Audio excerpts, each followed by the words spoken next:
All right, guys, you see Joe's calendar here. I don't know if it's going to show up. January, and you see what day he's got circled here, the 20th.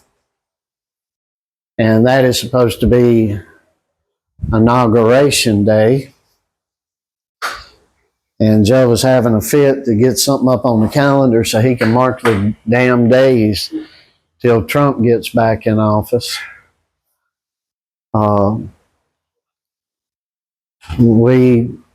Joe's going to do some push-ups. Of course, the past couple of days have been days off, but you wouldn't know it around here to the rate that others work. You'd think Joe was pulling overtime, but we work. Joe works really, really hard, and he does something every day. And he's going to do some push-ups today. He'll do some other stuff too, but I'm going to film the push-ups and see what he ends up doing there. So how many you think you got on the agenda? You just going to go and fill it out? Yep, 300. All right, so he's thinking 250 or 300.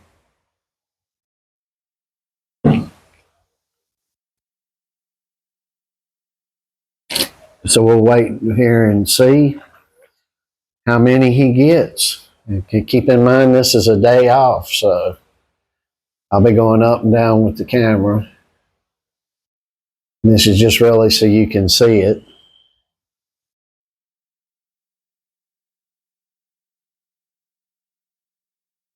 And we do these videos in the hopes that it'll motivate you and get you going. And I'll say, as I always do, if you can't do 10 push-ups, if you can only do one, if you can't push yourself up, get in the upright position, already up, and go down and start that way and just work your way into it. And if you just keep stabbing at it or any of this stuff, you can get really good at it. And I'll give you an example on this Reflex Cobra bag here. When I first got this thing, Joe had been boxing maybe 3 months, I believe, maybe a little longer. He already had combinations down. He was doing already. This is his sport. He's exceptional in it. But he started using a reflex bag, and he was like, I don't know if I'm going to like this, Dad, because it's very difficult. And now he can work the heck out of a reflex bag. I mean, really a premier reflex bag worker. He does really great. And if you don't believe us, just go over and look at the featured video we have on the front of our homepage and look at him tearing some of that up. Some of it looks like it's got camera tricks in it, but I assure you there were no camera tricks.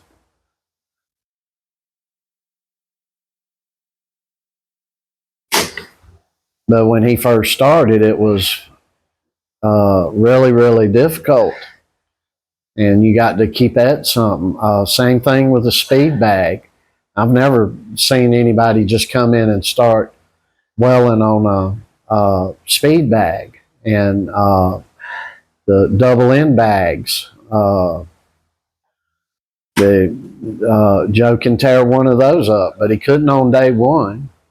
So you have to get acclimated to something, work yourself up. And generally what you're weaker in will in the end be up what your strength is in.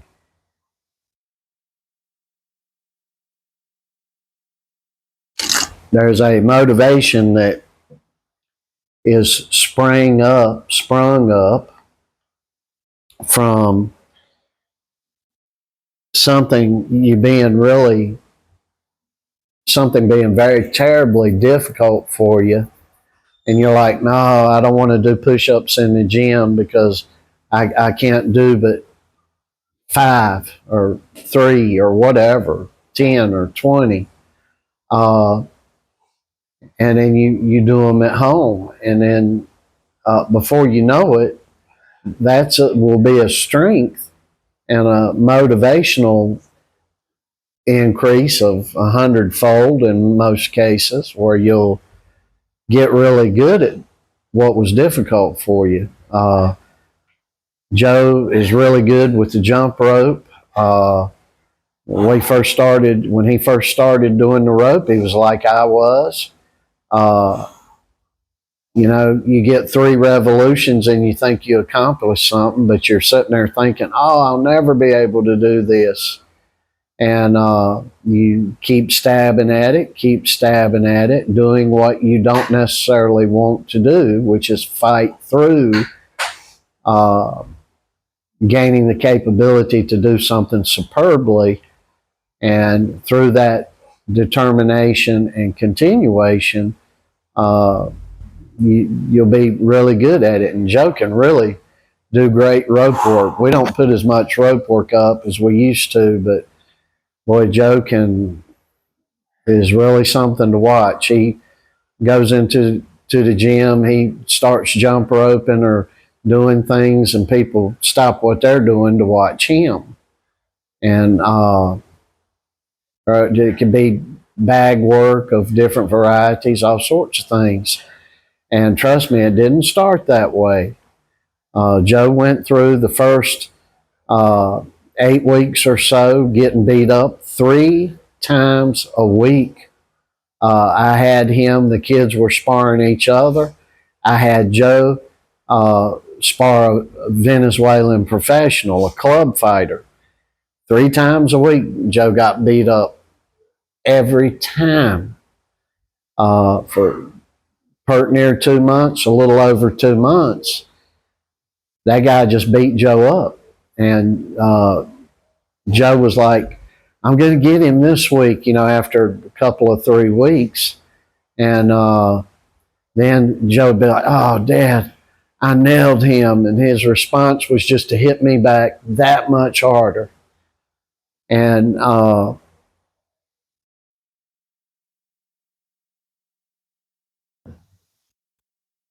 year and a half later, we're living in a different town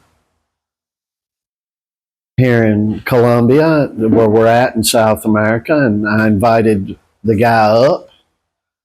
Joe cut loose on him, and then I got the professional, and he was, if I remember correctly, 3 times Venezuelan nationals champion.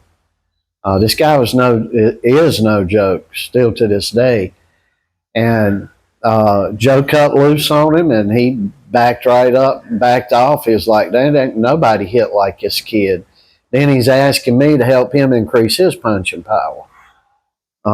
So it's work and concentrating on specific things to build upon what little bit you have and keep adding to it, and eventually you'll have a lot. Just compounding the stuff daily, you'll have a lot, and your weaknesses will be your strengths. And I'm an old man. I did this. I didn't box a too terrible long time. And let me give you the story again on that while Joe's working, and you see our photogenic German Shepherd, Rocky, coming in and out of frame. Because we are in the house right now, obviously. My dad died, and I went through a terrible time. I was a young fella. And a few years after his death, my mother remarried, and I was fortunate enough that I had a very good stepfather. He was very good to me, treated me better than his own children, whom were grown and off at the time. And when she married him, we moved to Charlotte, and hence my Charlotte roots. I was able to build some for the time that we lived there, and my dad was born and raised in Charlotte, and I felt at home in Charlotte. Charlotte is my favorite place. My teetotal favorite place.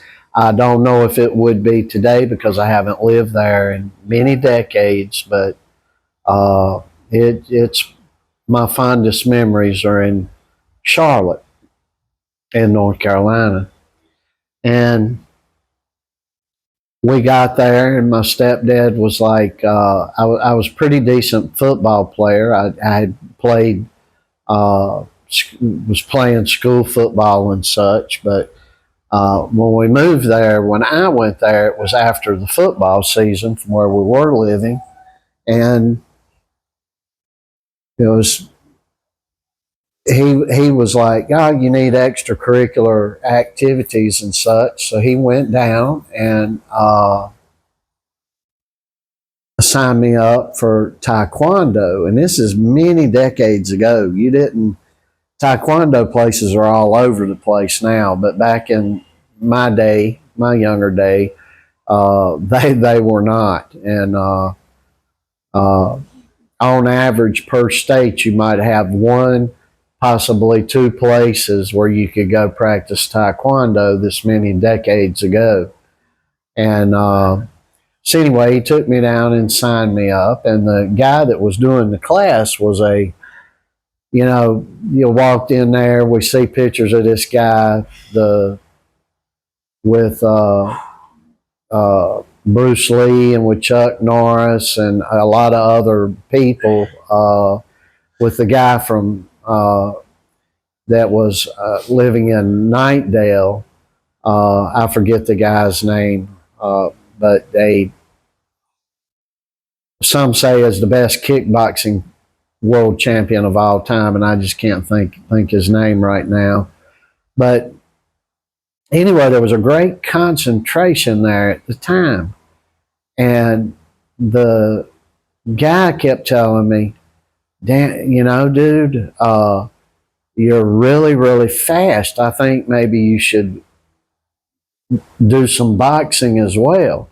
And he told my stepdad that. My stepdad was, like my father, a huge boxing fan, like most people were back in those days. And we went down to the boxing gym. I believe there was only the one there. It was near Trade Street, if I remember correctly. And I started boxing. So I was doing both things. And I was pretty darn good at it. And I had a family of cousins that were in the same family, and they all had won the state Golden Gloves in their respective weights. I had 4 boys, and they all were state Golden Glove champions. And I believe I was way better than them, actually. But anyway, during that time, I got to meet Ace Miller. Now, who is Ace Miller? It's not people in boxing would know who he is. He was the trainer for John Tate. And I got to spend time around John Tate. I got to spend time around Ace Miller, several other guys. We got to go up to New York. We got to see Cus D'Amato. We got to see Mike Tyson. And every time I tell you about Mike Tyson, I'm saying a different age. So I can't remember how old he was, but he was a little younger than Joe is right now. That's why I compare Joe to him a lot. And I'm able to do that in teenage year perspectives because I got to spend a brief time with all those guys. Kevin Rooney was there. Teddy Atlas was there. Jay, I think maybe his last name's Bright, who ended up training Tyson later on, was there. Of course, he wasn't a trainer at that time. He was a boxer himself, lanky guy up in there. Wonderful guys. Didn't take liberties with nobody. And really, we just went up there to watch and look. It was a great honor. So I got to meet a lot of people. I got to meet the 1980, 79 into 80 USA boxing team that was getting ready for the Summer Olympics that they did not end up going to. They had an event in Charlotte, and they gave us extreme open access to all of them and what they do and the whole 9 yards. The Team USA fought the Cuban team in 1980, and we got to be around all that, preparation, whole 9 yards. So we were around a lot of people, and Ace Miller was helping Sarge out, and another guy. This would have been before Emmanuel Stewart started working with the Olympic teams, as far as I can remember best. So I got to meet a lot of guys. I got to meet Teofilo Stevenson and a lot of these Cuban boxers. So I got to be around a lot of people. So boxing's always been my interest. But afterward, in 82, we moved back to my hometown. There was no boxing, no nothing. Okay, I'm done. Just football. So, but anyway, I hope I gave you a little story here. Joe's done. How many did you get? 15 minutes. All right, he got 250 in 15 minutes, and this is a little bit of what he's doing on his day off. So you can see he's broke a sweat already, and you got to move and push yourself and do the best you can. He'll go on. I don't know if he's going to do some midsection work or what he's going to do, but he'll go on. We'll do some bag work, and maybe I know he'll do reflex bag work, and we'll put that up in a short later on tonight. Want to pray for everyone that was in New Orleans, or family of all the people, and pray for our nation. Pray for the people that went through the truck bombing attack at Trump Tower in Las Vegas. And just want to pray for our nation. We want to go home, and we ask for your prayers that we'll be able to go home quickly this year.